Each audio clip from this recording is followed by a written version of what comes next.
Hello বন্ধুরা, কেমন আছো সবাই? অনেকেই আছো যারা মাছ মাংস ছাড়াও শুটকি ভাত খেতে আরো বেশি পছন্দ করো। আমার আজকের ভিডিওটা তাদের জন্য। তো চলো শুটকি দিয়ে আজকে একটি চমৎকার রেসিপি তৈরি করে ফেলি। প্রথমে আমি 100 গ্রামের মতো কিছু লইট্টা শুটকি এরকম করে কেটে মেক করে একটি তাওয়াতে টেলে নেব।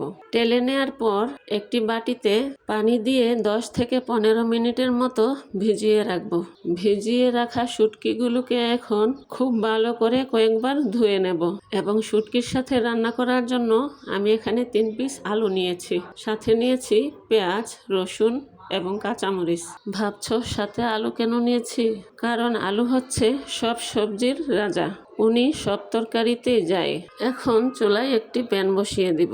প্যান গরম হয়ে এলে দিয়ে দেব সামান্য পরিমাণ তেল এবং তেল গরম হয়ে এলে দিয়ে দেব ধুয়ে রাখা লইট্টা শুটকিগুলোকে এখন তেলের সাথে খুব ভালো করে একটি হাতার সাহায্যে মিশিয়ে নেব। এখন সামান্য পরিমাণ হলুদ এবং সামান্য পরিমাণ লবণ দিয়ে শুটকিগুলোকে খুব ভালো করে মিশিয়ে কিছুক্ষণ অনবরত নেড়ে নেড়ে ভেজে নেব। শুটকি ভাজা হয়ে গেলে চুলা থেকে নামিয়ে একটি পাত্রে রেখে দেব।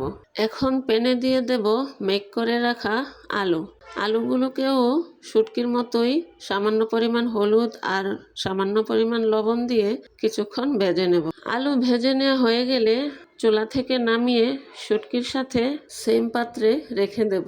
এই পর্যায়ে সেম প্যানের মধ্যেই দিয়ে দেব পরিমাণ মতো তেল এবং দিয়ে দেব কুচি করে রাখা পেঁয়াজ এবং রসুন কুচি।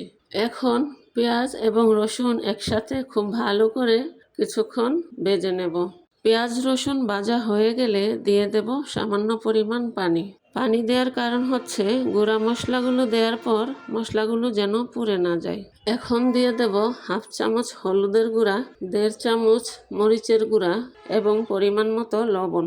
যে কোনো শুটকির তরকারিতেই ঝালের পরিমাণটা একটু বেশি দিতে হয়, কারণ শুটকির তরকারি একটু ঝাল হলে খেতে খুবই মজা হয়। তাই আমি এখানে হাফ চামচ মরিচের গুঁড়া বাড়িয়ে দিয়েছি।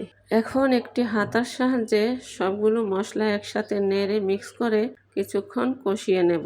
এভাবে মশলাগুলো কিছুক্ষণ কষানোর পর মশলার উপর তেল উঠে এসেছে, তার মানে মশলাগুলো কষানো হয়ে গেছে।